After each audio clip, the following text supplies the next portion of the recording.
Joy starting at 6 a.m. Central, 7 a.m. Eastern here on the Guadalupe Radio Network. Since 1991, the Church has directed Catholics to avoid investment in companies that violate Catholic teaching in areas such as abortion and contraception. Knights of Columbus Asset Advisors provides investments compatible with the teachings of the Catholic faith. Certified financial planner James Bell is an investment advisor representative. James can be reached by calling 817-608-7853. Sponsor of Guadalupe Radio Network, Knights of Columbus Asset Advisors is an SEC-registered investment advisor. Investing involves risk. KFCAA.com for more information. Dave is on his vacation and my to-do list has been so long, but I just have one thing left. Write a great spot for our summer speaker series on Thursday, July 11th. But it's got to be a good one. Our speaker is Dr. Ray Garendi, and he's so funny, so the spot has to live up to that. Ooh, maybe I could include something about planes, since it's at the Frontiers of Flight Museum. Sissel, did you know that your mic is on? Uh-oh. Well, now that I have your attention, the Summer Speaker Series tickets with Dr. Ray Garendi are on sale right now at grnonline.com. We'll see you there on July 11th. Thanks for listening to KATH 910 AM Frisco, Dallas, Fort Worth. Catholic radio for your soul in North Texas on the Guadalupe Radio Network. Heard also at grnonline.com and on your smartphone. Welcome to A Life Lived Joyfully, brought to you by the Guadalupe Radio Network. Join us this hour as we explore the call to holiness and the life of virtue. Here's your host, Sarah Soto. Hey y'all, it's good to be with you on this beautiful afternoon. I'm a Catholic wife, mom, and speaker. For more information or to contact me, you can visit my website at Sarah Soto. That's SOTO speaks.com. Folks, I know I always start every single show by saying how excited I am, but I truly am. I really am super excited, especially for today. We have one of my very favorite people in the whole wide world on A Life Lived Joyfully. A guest beyond you're just, look, you should be as excited as I am. I have Father Scott Giuliani with the Society of Our Lady of the Most Holy Trinity on the show today. Welcome, Father. How you doing? Very good. I was doing a lot better before I heard that intro.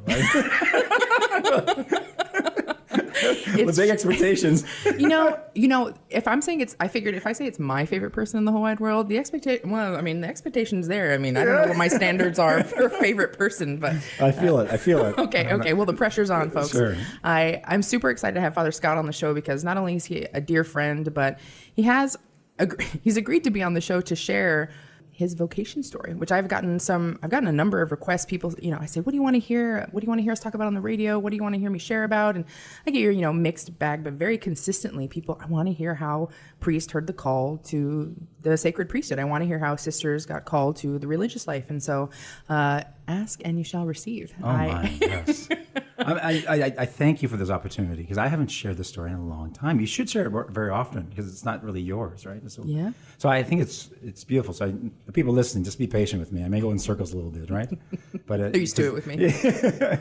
But God works in magnificent ways, right? Mm-hmm. He's so patient, so personal. He's so wise as he guides each one of us. And so there's a drama with our personalities too, right? Mm-hmm. That's amazing. So I'm thank you for the opportunity. Yeah, no, thanks for coming in. It's always an adventure serving with you and working with you. It's a lot of surprises. A lot of surprises, and it's just there's just something about the life of particularly a missionary priest. Where there's just like, all right, Lord, what is it today?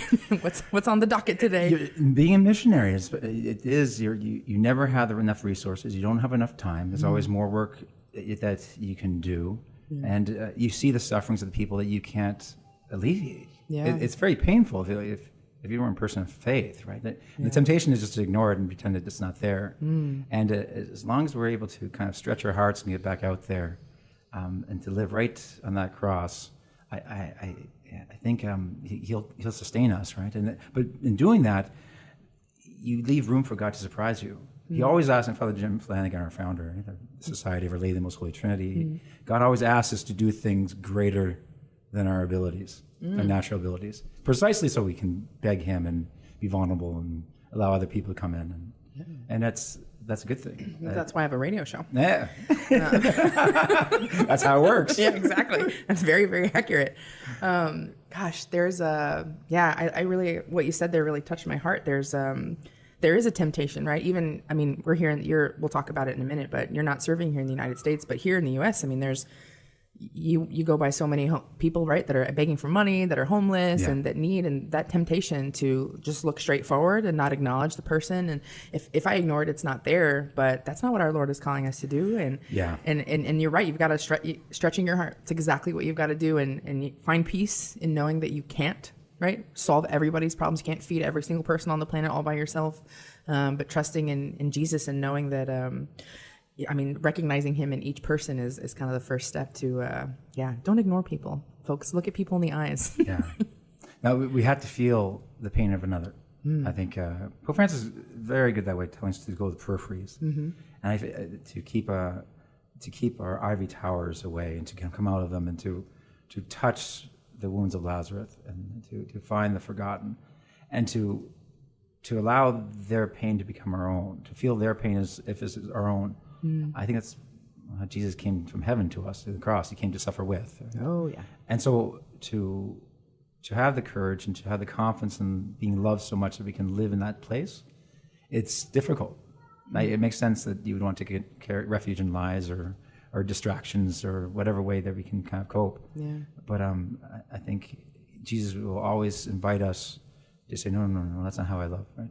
Come closer to find me here. Yeah. And it's constantly a challenge to live in communion, but to allow our communion to widen, right, to the poor, to the outcasts, to the suffering, and to live there. Yeah. I think parents do naturally with kids. Like when you go out and if you're going to go buy something, you're thinking of your children when you're planning your day. And I think it's Cardinal Quentin Lamessa giving a retreat to the U.S. bishops. He said, we don't have natural children that we're responsible for, but when we make a decision, whether it be using financial resources that we're responsible for as stewards, or whether it be another decision, we also should weigh our spiritual children, the poor, the others in those decisions. Yeah. And I think that's very important, because I think that works against that temptation to be self-sufficient or selfish, and to always be mindful of the other.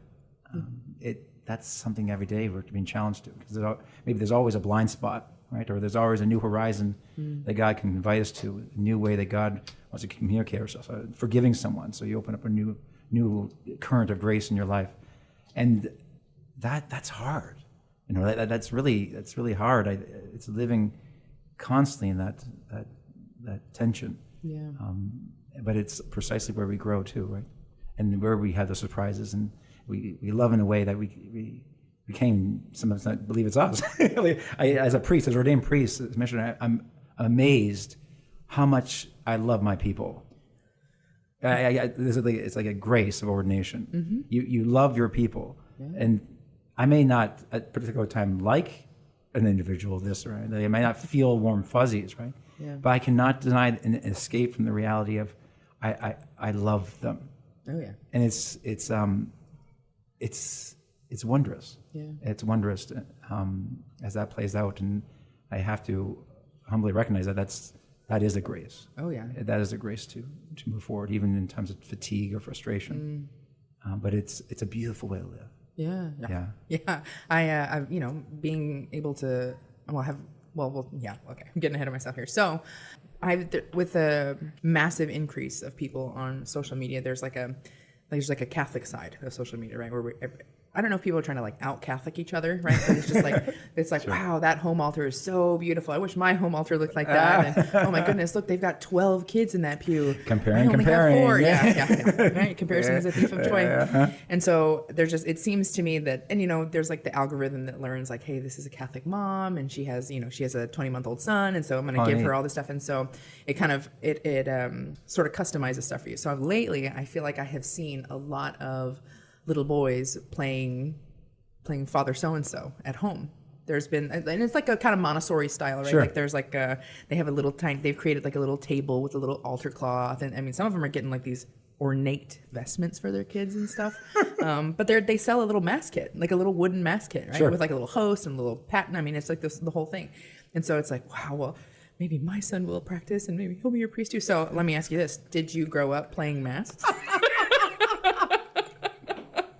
No, I didn't.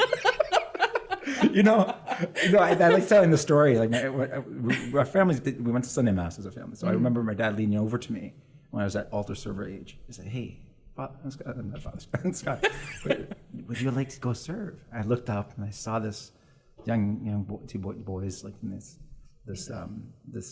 what I thought was a dress, and I was like, "No way."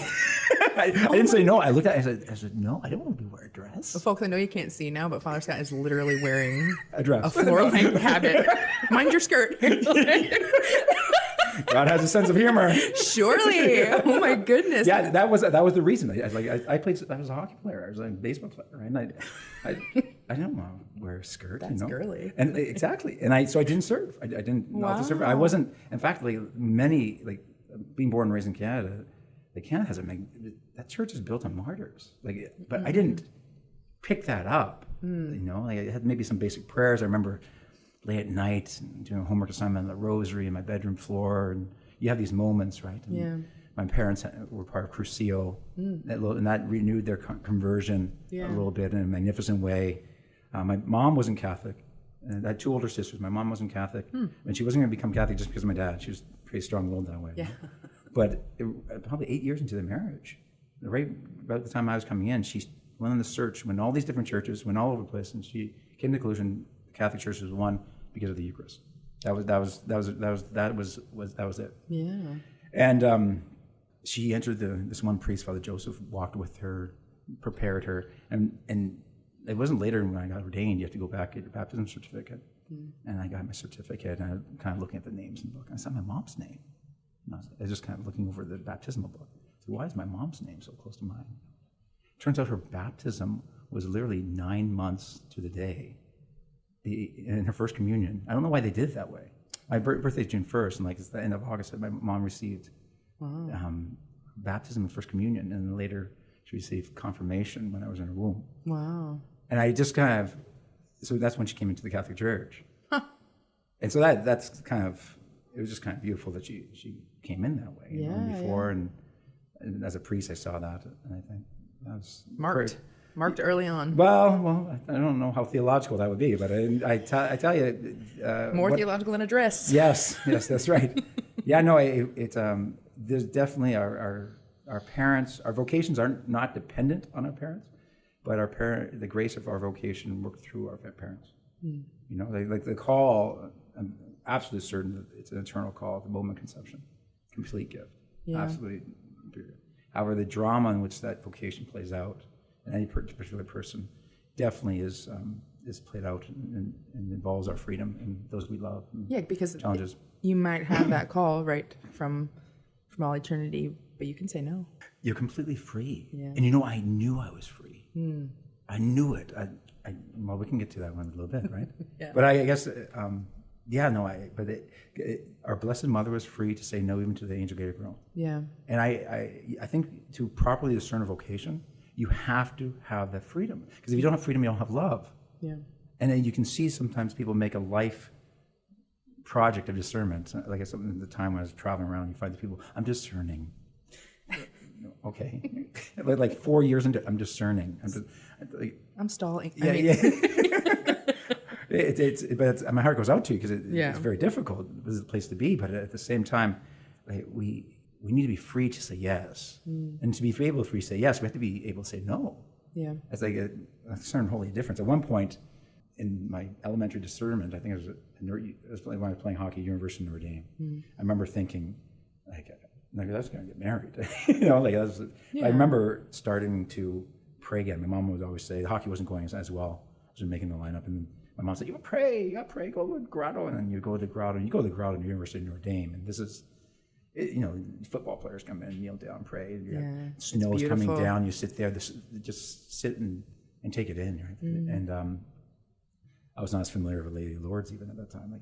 To get an idea where I was, okay?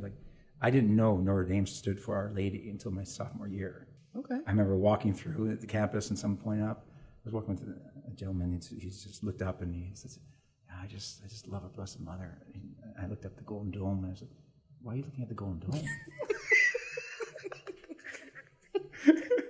I said, oh, that's Mary. Oh, that's Blessed Mother. Mm-hmm.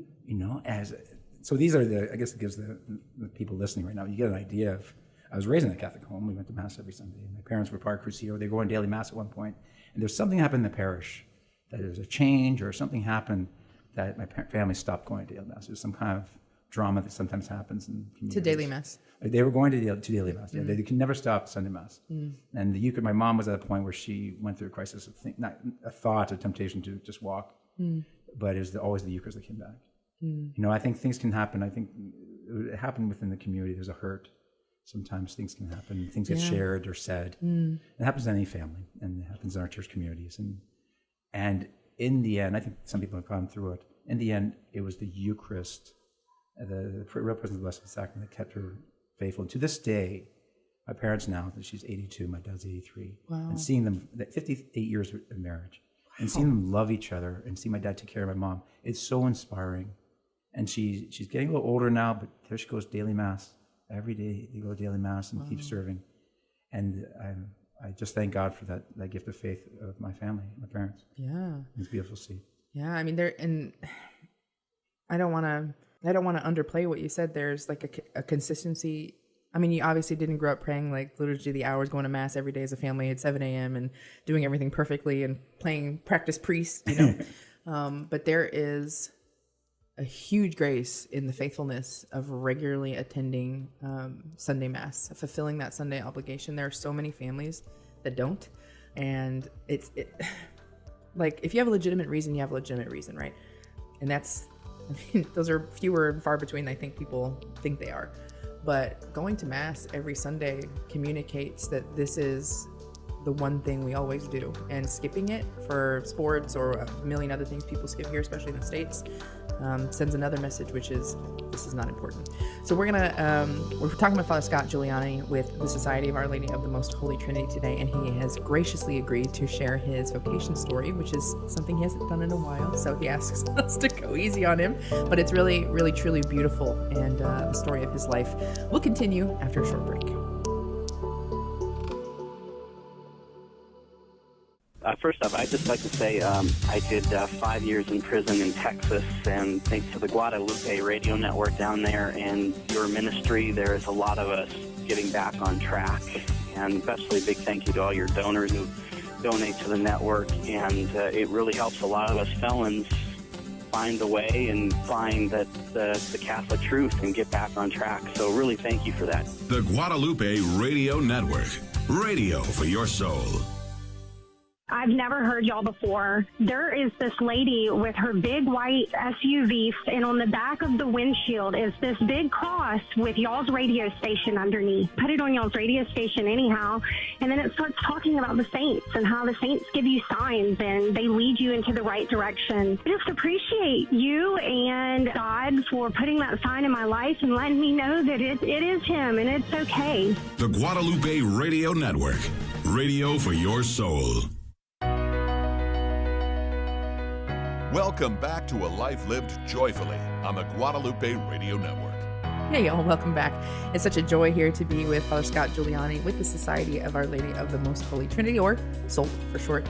Speaking of his vocation story and how he came to live a very fulfilling and, I'm going to have to say, awesome life as a priest. If you want more information about the Society of Our Lady of the Most Holy Trinity, they have religious brothers, sisters, priests, and lay members. You can visit SOLT.net. But talking with Father Scott today and sharing his vocation story, before the break we were chatting about the importance of the consistency and faithfulness of always fulfilling your Sunday obligation, which of course I don't love to call it an obligation because it's like a tremendous privilege, right? That you get to go into the Lord's house each Sunday and receive his body, blood, soul, and divinity. But the message that we don't have to say it with our words, but when we skip Mass with our family, and we might not even talk about it. We might just say, oh, well, you've got that tournament. We got to play volleyball. So you got that tournament and that's our weekend. And then you go on to your week like it was nothing. Then you go back to Sunday Mass when you can, receive Holy Communion, and don't bat an eye. It sends a message to your children, and that message is that this is not really Jesus. This is not really important. And so Father Scott had I just remember, you just triggered my memory. I remember we went to a big baseball tournament, and we had a strong team, and we went to the game before the finals, and we were coming up against a very difficult team, and we won. We just won. It was amazing. It was a Sunday morning though when we played it, and so we had to go play the finals in the afternoon. All my buddies went to the pizza place, right? And when I played, I would always dive so I was mud right up my whole uniform. We didn't bring a change of clothes, and my dad, my mom, I remember walking. He drove us to Sunday Mass. Wow. And I'm full mud uniform. I had nothing. I had my cleats on. Oh my goodness. Right? And I said, Dad, we can't. What are you doing? Dad, come on. And sure enough, like click cleats. And he said, you can stand in the back. Let's go. We'll go in the back. And sure enough, we went, and I was not happy. Wow. Not happy. But for the rest of my life, I knew Sunday Mass was a priority. For the rest of my life. There it is, folks. Even if I drifted, it's done. That one example. Look, now you don't have to listen to me rant about it every single week here. There's a real life example. Here, Father Scott's father is showing him this is priority above all else.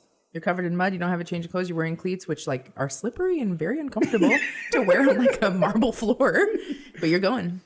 Yeah, that's how it is. What a beautiful story. Yeah, his. I when I was in high school, I thought I was a little bit boring, but I've come to recognize, maybe boring is too hard a word, but his discipline. He grew up from a poor family, first person who went to school. And he's one of these guys that he went to the same job for 50 years, 48 years. And he just... It's like, where's your sense of adventure? Yeah, Dad? oh my goodness. Come on, try to shake it up a little. They were different personalities, right? But I admire his virtue, and his dedication. He had a plan, and he ran with it, and God blessed him for it, Oh, yeah. And I remember when they were going to Cursillo, one time I woke up in the early morning. My dad would wake up and had a morning routine, 5 a.m., this thing before he goes to work. Yeah. And this one particular day, they were going to adoration. And I remember watching my dad on the top of the steps and just watching him do what he's going to do. For some reason, I was awake. And he didn't know I was watching. To this day, I don't think I've ever told him. Right? I was watching this thing. And I knew that he was going to adoration. And as he has his little suit on, he walks out the front door. As a little child, my dad's going to pray.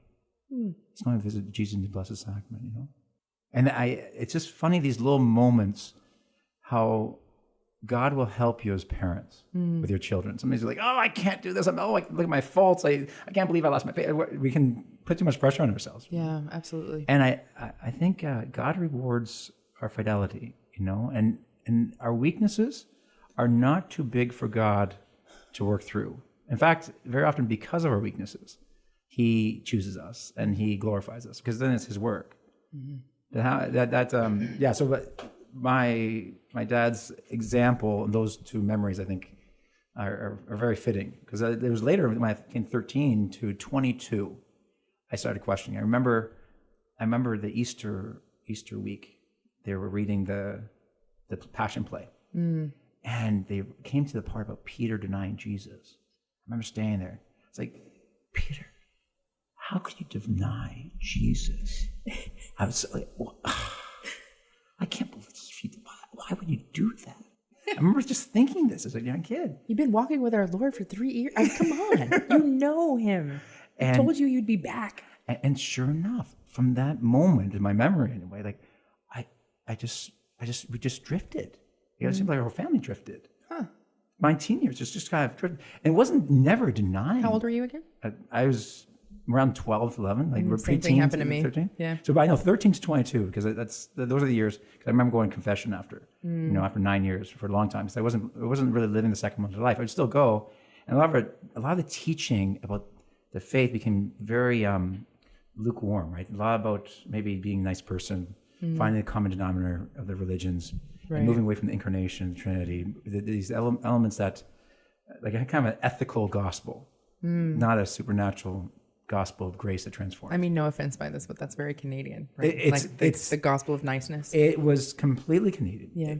It is in a lot of ways. And I had to leave my country to come back and find out how beautiful my country is. Because the cross is in the French national anthem. Like you have martyrs that died on the church. Yeah. The education system, the medical system is rooted in the sacrifice of saints. So you go to French Canada right now, and you have the relics, of this one Catholic culture, the streets, the statues, the architecture. Yeah. It's there, but there's an element of, it's like a fossil, right? It's something that was once alive and there, but then I just went to World Youth Day and you see this kind of grassroots, these little buds happening now. And it's coming from the youth. Oh yeah. They're seeing through the garbage, right? And it's just, it's really a springtime, that's really beginning to happen. Well, France had the biggest number of teenagers baptized this past Easter Vigil. Like a ton of young people were baptized. Yeah. It's awesome. It is awesome. And that truth, it remains in our hearts. And I think that was the restlessness that we hunger for until we really get there. Because you begin to drive, and sports become everything. My friends become a big thing. Oh, yeah. I want to play, I don't know. I wasn't a great, I wasn't like, I would go to a sport, a game would go on, my dad would be watching a hockey game or something. I'd get bored. I couldn't watch a sport. To this day, I'm not a big fan. Yeah. I'd love to play, street hockey or whatever it may be, baseball. Now I regret inviting you to that baseball game on my birthday a few years ago. Gosh. Didn't know you were so bored out of your mind. Yeah, well, the company's good. Oh, yeah, that's true. That's true. But, no, but I guess, yeah, so where would you go here? You drifted, right? You drifted. You had 9 years without a sacramental I moved away communion. from Catholic education, right? So I was in public school, and then it was my sport, though, that caused me to go back to the Catholic University in Notre Dame. Oh, you weren't trying to actively find a Catholic university to no, go to. Oh, no. It was one of the reasons why I didn't want to go. That's how far I went. Like I really, because there was a distaste in me for it, I think, because that which was being presented was not inspiring. Well, then it also makes you look at yourself and you're not living right, and the faith reminds you of that. Yeah, and you want to shove it away. Fine. Yes, I could see how that would be the case, but looking back, I don't think that was it. It wasn't a conscience prick. It was get this away from me. Yeah, it was. I felt my conscience was the other way, because you have to realize you're surrounded in this niceness affirmation, and so maybe you have moments where you feel bad, you made a bad decision, and you lament that, but then it's very easy to keep yourself busy and keep going. Yeah, that's You're true. still young yet, right? When you get older, it comes back to you a lot of times, right? So you can really distract yourself. Yeah. But what I was injecting wasn't the Catholic Church. It's what I thought the Catholic Church was. The Bishop Sheen said that. Yeah. And so it wasn't really even a conscious rejection. It just wasn't. It was just blah. There was no inspiration to greatness. Yeah. And I desired greatness. I desired whatever. As a young man, you want what's the best, whatever that means. Maybe that was my personality. Whatever best is. Masculinity, I think. I mean, it's in general, but yeah. Yeah, I guess so. Right, and so by God's grace, really got into Notre Dame, which is a big surprise too, actually. I got in for physics. Oh, yeah, of all things. But that is a big surprise for me. Yeah, tell me, surprise. Anyway, so I got there and I. My goodness. And kind of walked on for 4 years. I was walk on and tried to work it out. Fought for a position the whole time. Wow. And but while I was there, you're embedded in this Catholic culture, right? So you have the Blessed Sacrament in every dorm. A priest is in every dorm. Wow. You have mass, community mass in every dorm, and so you're surrounded by it, right? And then you're raising these questions. And at that time, before I went to Notre Dame, that's right, my sister, she keep going, Tara, she had juvenile diabetes. She's my older sister at the time, 8 years older than me. And she really is what we call a missionary mercy, you could say. That she began to have complications. If it was just juvenile diabetes, she would have probably, or just juvenile diabetes and the blindness, she eventually became blind. Because they were they went to healing with some faith, and then they went to some experimental operation, and she woke up blind. Wow. It didn't work. And she had to recover from that, learn how to read Braille, seeing eye dog.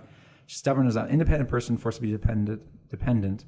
Yeah. And she moved out and went to school and got books on tape and fighting through these things. My sister and her, they moved in a little bit, and but then the sickness happened, because you had the complications at that time with pancreas, and she began to get more and more sick.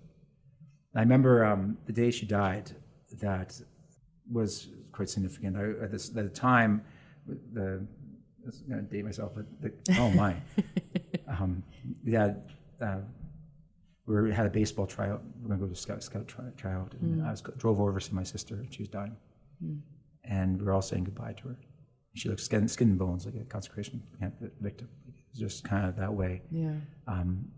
And I would remember talking to her and just saying, Tara, I love you.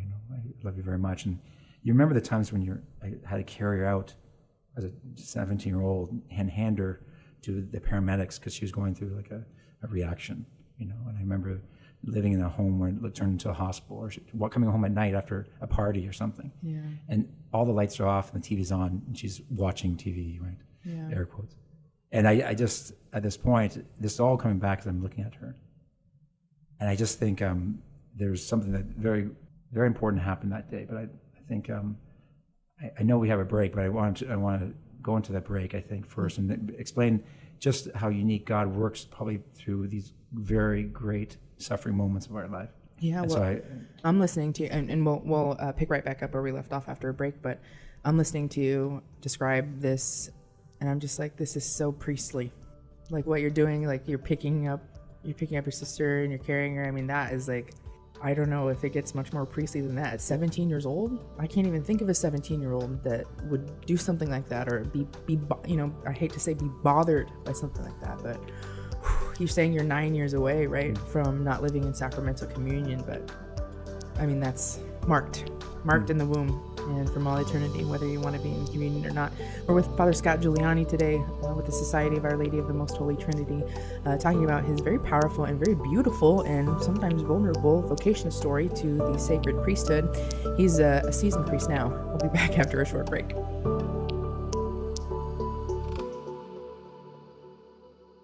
This is Life News Radio. I'm Jim Anderson. The U.S. House Friday passed a bill that included pro-life restrictions against military funding of abortion at VA hospitals. The White House allows VA abortions, as many as 1,000 annually, even in states that ban abortion. Abortion-friendly critics are already trying to lay the blame for any Senate defense spending failure on pro-life actions from the U.S. House. Joining opposition from Catholic bishops and other Christian groups, Southern Baptists last week specifically voiced their moral opposition to in vitro fertilization last week. However, faced with abortion-friendly election year scare tactics, Senate Republicans have unanimously signed a statement offering strong support for the technique that selects some children for gestation while abandoning leftover or extra laboratory-created embryos. This is Life News Radio. A culture of life has a rarely mentioned but very formidable enemy. Pornography is material that deceives its consumers into thinking that they possess beauty, while the reality is they are possessed by a lie. The first step may be to talk openly with your pastor or confessor, reject the lie, and recognize that a culture of life relies upon you. In other stories, an ongoing fight in Florida continues over abortion industry voters' guide descriptions of a November ballot measure that seeks unlimited loophole abortions in Florida. Massachusetts taxpayers are paying for a PR campaign against pregnancy support centers. Tax-funded YouTube videos say they mislead women for not including abortion referrals. And Missouri state attorneys are in court suing Planned Parenthood. Staffers have been captured on video admitting they traffic minors across state lines for abortions without parental consent. For pro-life headlines delivered to your email address daily, sign up at lifenews.com. This has been Life News Radio. Welcome back to A Life Lived Joyfully on the Guadalupe Radio Network. Hey y'all, welcome back. It's always so good to be here with you all on a beautiful Texas afternoon. Well, I'm in Texas. Where are you? Today I've got Father Scott Giuliani with the Society of Our Lady of the Most Holy Trinity, or SOLT, S-O-L-T for short. He is a priest in a habit. He's finally wearing a habit. If you tuned in earlier, he decided he wouldn't altar serve because he thought that the altar servers were wearing dresses, and now this guy's habited 24/7. Oh man, the irony is our Lord has the best sense of humor. I'll tell you that. I will tell you that. Before the break, we're actually talking about this very, very intense and sorrowful, but also very beautiful story of your older sister Tara, who passed away. Yes. Right, where'd you leave off? Okay, so the day she's dying, so we all come over. She almost died in the night. She actually died and she came back. Wow. And she had things that she wanted to give off. Like she was just letting things go. And I got a call from my mom and said Scott, come over. Tara's dying. Those are her exact words. I just dropped it, pulled in our little Astra van, teenager still van. driving one of those. The van was great. That was a whole nother story. Yeah. And so I drove over, came in and said, okay, we'll say hi. And we had this moment, love you, Tara, you know, and I walked out, and then someone else went, my sister Tasha went in to try and help her guy. And then my mom said, okay, you can go. I don't know why you're thinking at that time. Yeah. But I did. I said, okay, because you had this, it was with this Major League Baseball scouting camp. They had a lot of these different ones, but this is where they look at you and you can see what's going on. You go. So I was like, okay, I had to pick up a buddy of mine. So I was like, well, okay, I'll go. And so I drove to pick up Joe as my friend, and we were going to go to this camp together that we were invited to. And I got to drive into this parking lot. I couldn't do it anymore. I just broke down. Oh yeah. Like ugly sobbing. Oh yeah. Just sobbing. I'm in an ugly sobbing. And just listen, you talk about my buddy came down and he looked at me. He said, "Scotty, what's wrong?" Tears going down my face. I was like, "Joe, I'm fine. Get in the car. We gotta go." He's like, "Scotty, what's going on?" Now his mom's out. Like this mom is like lovey-dovey mom, right? Yeah. So she's like mom's heart looking down. Oh my God! I said, "What's going on?" I said, "Joe, get in the car. Let's go. I gotta drive you." Maybe it was just a responsibility or whatever. You're just like in operation mode, finding something to focus keeping on. busy. Yeah, it's kind of how I think I dealt with it. Yeah. And I backed up and I went down like maybe 10, 20 feet, and he's quiet. And I hit the brakes and I said, "Joe, do you really don't mind if you don't go?" He's like, "Yes, Scotty, don't worry about it. Drop me off." Okay, thanks, man. Oh I dropped him off, and we have in Canada, we have Tim Hortons, right? And my sister loved this orange drink, so I went and picked up this orange drink, the biggest one I could find. You know, biggest. That sounds like you. Yeah. And drove over, and I come back in. I said, "There, I got this little drink," and she could hardly raise her head to suck the drink up into her lips, and then she put it down to the side, and then we were here. And then my dad, this time my dad's there, my sister, my mom. The Divine Mercy Chapel is playing in the background, the music, the candle. And we surround her in that way. At this point, I remember we're surrounded by her as she's fighting for her final breath, you know, like when that begins to happen. And we're all like, "Tara, we love you. Save us." And my dad comes out and says, "Save a spot for us, Tara," you know? And she's dying. She says, "Oh, no, don't give that to me." She's a very responsible person, you know. Like, just don't give me one more thing. and sure enough, you know, and so we're all surrounded, and she breathes her last, you know, and everything. Later, I found out when I was talking to my dad about it, like she was suffering so much. So this is after years of suffering. And she's like, she actually, with my dad, wept and said, "Dad, I can't do this anymore. Can we just ask Jesus to take me?" And he gave her a hug, and in tears, my dad, I wasn't there, as he told me later. In tears, he said, he prayed to Jesus, and he surrendered his daughter to Jesus, you know? And so, and then here it happens, right? As she breathes her last, as their family there, Divine Mercy Chapel praying, and how I did it, I just, a 17-year-old, just sat on the floor. And everyone tried. My dad went to work, kind of solve the problem, call the person, make the phone calls. My mom's going to person, make sure everyone's okay. Yeah. I'm like, "I'm fine, Mom, give me space." You know? Yeah. And I just kind of, and this is the moment. Now, how this plays in the conversion story is, did you know I later find out? The day she died was June 27th, which is Our Lady of Perpetual Help. It's my baptism day. Wow. Yeah, and so that was a reminder that time for me. I guess I needed it. Yeah. So like, listen, like this on the journey, this is like, I wasn't living the grace of my baptism. Yeah. You know? And so I here's this, well, later we have the term missionary mercy, those who have some chronic illness, we can enter into the redemptive suffering of Christ. Mm-hmm. And she was blind. She met a blind priest. Through her blindness, she went through a conversion through St. Faustina. Wow. Like she was given a relic before she was a saint, right? This was before year 2000. Wait, tell our listeners what parish you're assigned to right now. Divine Mercy Church. For the last 10 years. Do you not have any relics there? So yeah. So that's right. So she was. So this Father Pat is great. He was like a kind of charismatic blind priest that was helping her. And so in my sister's blindness, she came to find sight, eternal sight of her faith. And both my sisters, they went on retreats, and so she was in a place where she was coming back. So that was a key. That was kind of a key little part of the story. Well, now that I'm done silently sobbing, I want to point something out. Like our God is I know you know this. Our God is a God of abundance, right? Like the woman who anoints his feet, like that fragrance, it fills the whole space, right? Just like our Lord. I mean, wherever you let him, he's just overabundant. And like, I know that you knew that your sister wasn't going to be able to finish the world's most giant orange drink from Tim Hortons, right?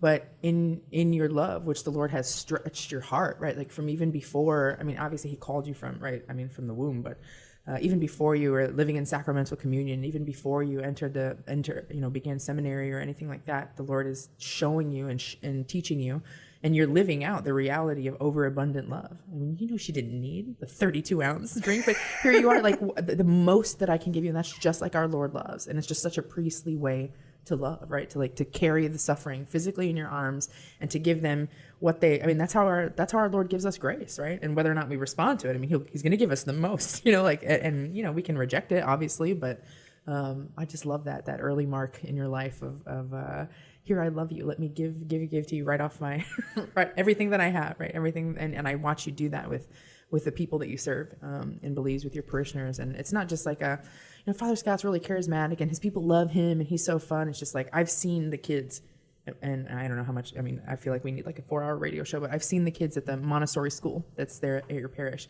I'm going to do my really worst Belizean accent here, just for the sake of breaking it up and stopping some tears from continuing to flow. But you walk out, and it's not like a celebrity status thing. It's like, oh my gosh, I love this man. And they're like, Father Scott. Like, I mean, just like a full sprint and no reservation, right? They know that you're going to catch them. They're just fooling their little selves on. Hey, you're like, I mean, kids fly arms, limbs. I mean, and you got to go. I know you're on your way to anoint somebody or something, right? And you just take this second. And it's just, this overabundant love. And it, like you said, it's this grace, right? It's the grace of ordination that the Lord gives you. And as you're saying something though, like on that part, like it's interesting insight. You said what's calling to mind is the hospital ministry. Is somehow got caught up into that, right? Like there's during COVID, different things happened. Like I left Belize before it got locked down and shut down. And it was a very sobering, and I saw what was happening in the world and where I went. And when I had to come back. It was long. That's a whole other story. Yeah. I had to fly over the United States and directly from Canada, and I remember getting the plane. Everyone was leaving Belize. I got on a plane with 4 people flying into Belize. I got on the second last plane that landed before they shut the borders down. Oh my goodness. At that point, I said before it hit, I went and got permission or training so I could go into COVID units, because I said this is going to happen, and I need to be able to give the last rites. Mm-hmm.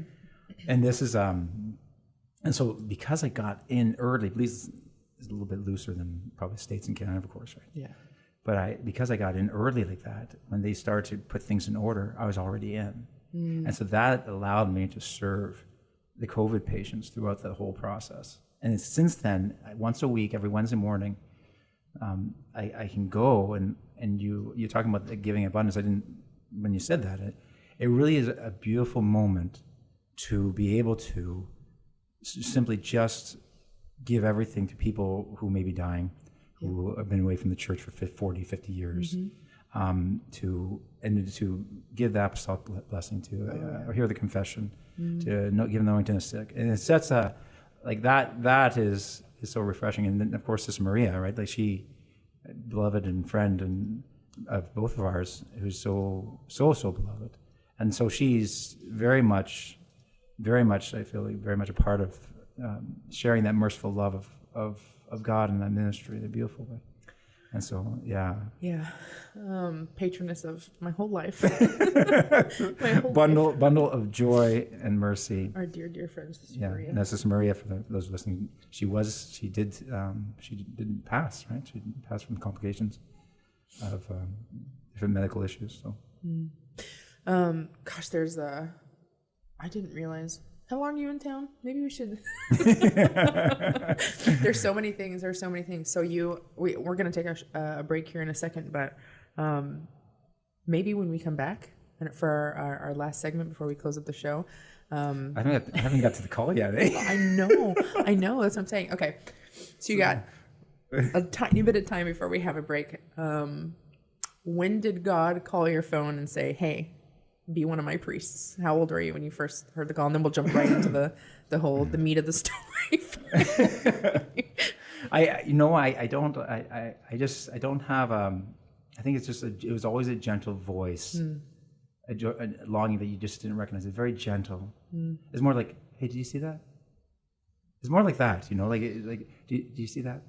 And it's just something about prayer or a person. It's just like Jesus walking by the side the whole time of my youth. He said, "Hey, look there. What do you think?" Your dad's going to go pray. Yeah, it's small little things. You're gonna go to mass in your cleats. So more than the particular age enlightened bowl. That came later because I was not going to listen otherwise. So I had to get that lightning bolt. Yeah. If you're just tuning in, you've missed quite a bit. But that's what replays are for. I have Father Scott Giuliani. He is assigned. He's a priest. He's one of my very favorite priests in the whole wide world. He's assigned in Belize City, Belize. And he's been there for 10 years at Divine Mercy Parish and doing a million things and always on an adventure. And it's something new every night. I witnessed it firsthand. It's always something. It's always something new all the time, serving God's people. And he lives a really beautiful life. He gives his entire life to us, to God's people, and particularly the faithful in Belize. But he is sharing his vocation story, which we're going to unpack here after a short break. But you're listening to Sarah Soto on A Life Lived Joyfully. I'm with you every Monday and Thursday. For more information, you can check out my website at sarahsotospeaks.com. You can always listen from your Guadalupe Radio Network app, or you can stream from grnonline.com. We'll be right back.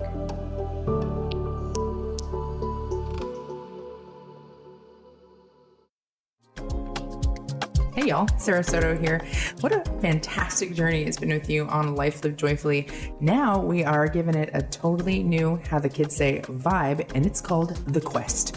Beginning on the feast of the Nativity of St. John the Baptist, we'll be with you in the same time slot, 4 p.m. Central, 5 p.m. Eastern. That's The Quest. Join us on this pilgrimage of faith starting June 24th at 4 p.m. Central, 5 p.m. Eastern. We can't wait for you to join us. When you donate a car to the Guadalupe Radio Network, you're not only supporting your local Catholic radio station, you're also getting a great tax deduction.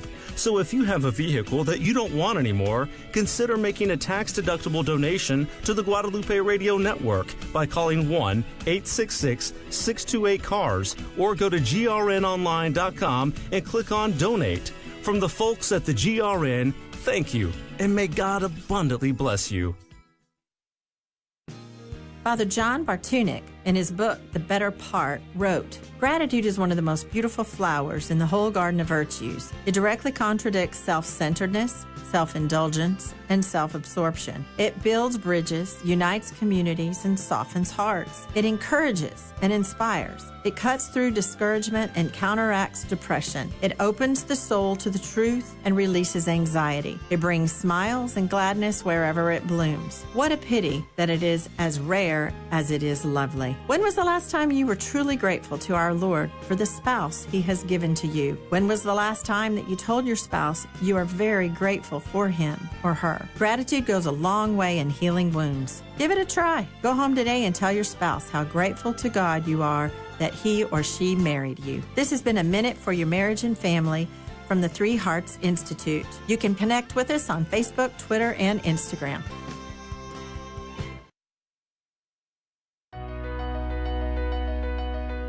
Welcome back to A Life Lived Joyfully on the Guadalupe Radio Network.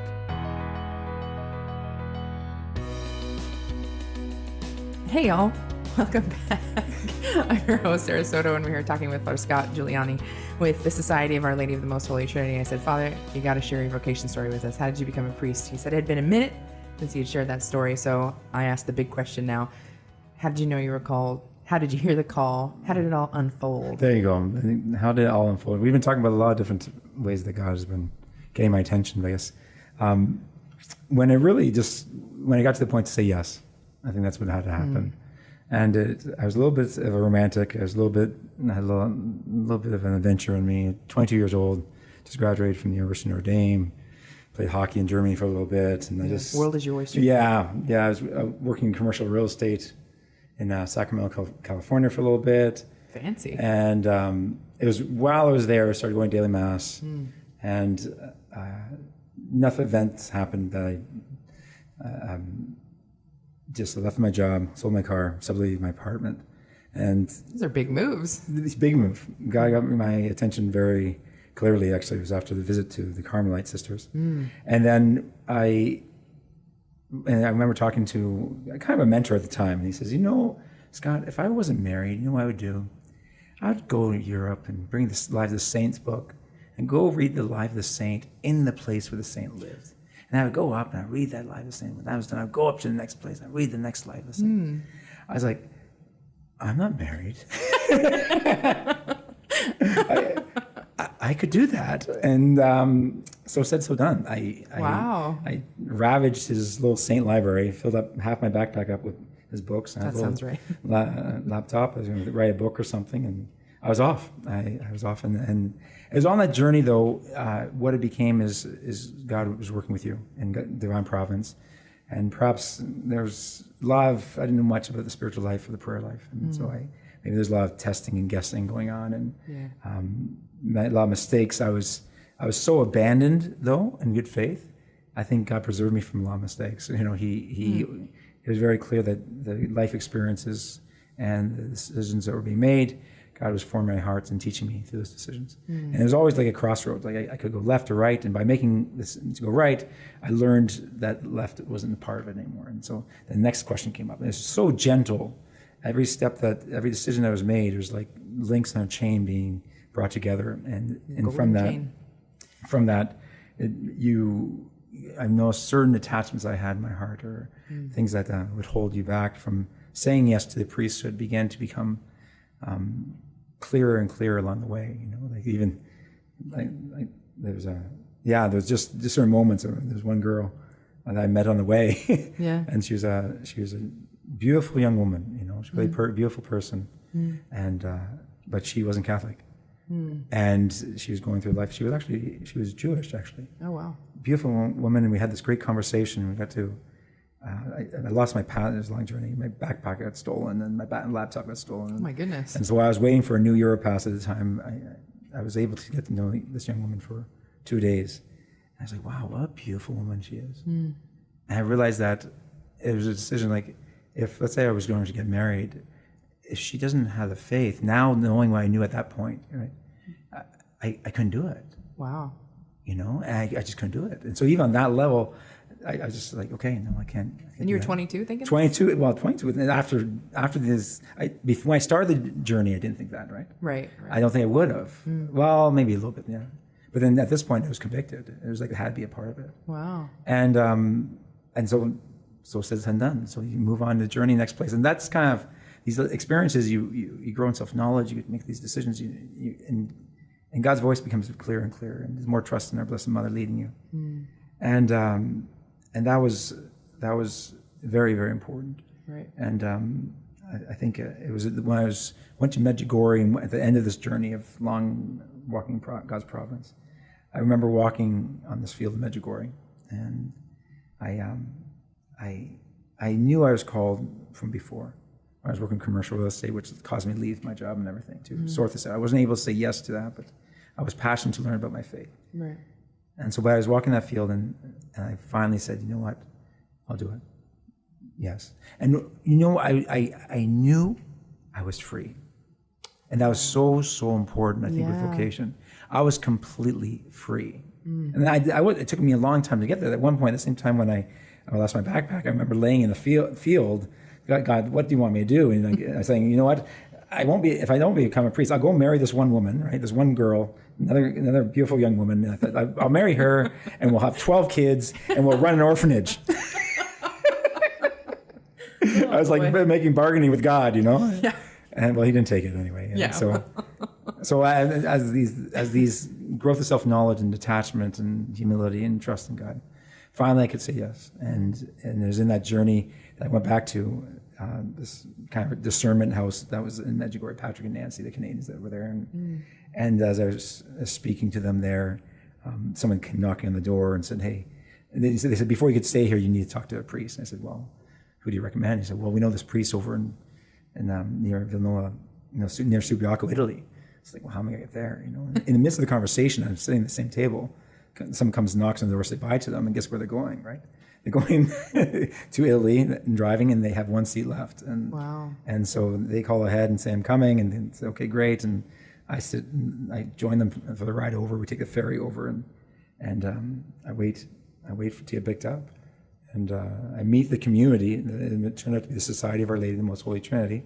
Wow, that's providential. 20 plus guys crammed in this little place as they drive into Rome to study. And when I saw it, I was like, I loved it. It fit like a glove. Certain things, questions in my heart, that would be great. But as you have the confirmation, the next 8 years of formation is a time of growing and maturing. Right. Where that call of grace needs to mature. And that's that time of formation and prayer, discernment was a whole nother story. But yeah. Yeah, that's the, I mean, I think that's one of the biggest things I've heard from some of my friends who are in seminary and who work with vocations, that it's this perpetual, I'm discerning. Okay, well, when are you going to make a decision? It's like 8 years you've been discerning, right? You're going to get married, you're going to get called. Yeah, sure. I think the key that you have said, and you've said it several times, in the time that I've known you and today on the show, freedom. I mean, the freedom to be able to respond to what God has planned for your life, but with the absolute, freedom of choice. And you're not bound, right? God's not saying, I'm going to punish you if you don't follow what I've called you to do. If there's no freedom, there's no love. Exactly. And the vocation has everything to do with love. Yeah, most people learn that the hard way when their crush doesn't have a crush back on them in kindergarten. And you can't make somebody love you. And the Lord respects our freedom. He respects our freedom. And so I'm so grateful that He gave you the freedom to answer the call to the priesthood. I remember in the very beginning of the show, I said, one of my very favorite priests in the whole entire world is going to be on the show today, and you certainly are, and you still are. The show has not changed that. But I do want to plug 2 things. The SOLT Family Mission Experience, that's soltfme.org. Father Scott is one of the fantastic priests you can take your family to do a mission trip with. For more information, you can shoot me a message, or you can visit soltfme, that's familymissionexperience.org. And if you want to learn more about what Father Scott does, he oversees a Montessori school in Belize City. That's Mother of Mercy, Montessori.com. Thanks so much for being on the show. It's such a pleasure to have you on. It's been a long time coming. I wanted to have you on, and thank you for sharing your heart, opening up your story, and you got a few seconds words of wisdom. For everyone that's listening, I just bless the families. The Immaculate Heart of Mary, our Mother, may our Blessed Mother reveal the great treasures and wisdom that she possesses in that beautiful heart of hers. May be drawn into that heart, and may be drawn into His heart. Forever. May God bless you, the Father, the Son, and the Holy Spirit. God bless you and your families. Thank you, Father. You've been listening to A Life Lived Joyfully here on the Guadalupe Radio Network. I'm your Monday, Thursday host, Sarah Soto, and that was Father Scott Giuliani with the Society of Our Lady of the Most Holy Trinity. Visit SOLT.net for more information. God bless you. In your car, at the office, or in your home, we're always here. This is the Guadalupe Radio Network. Radio for your soul.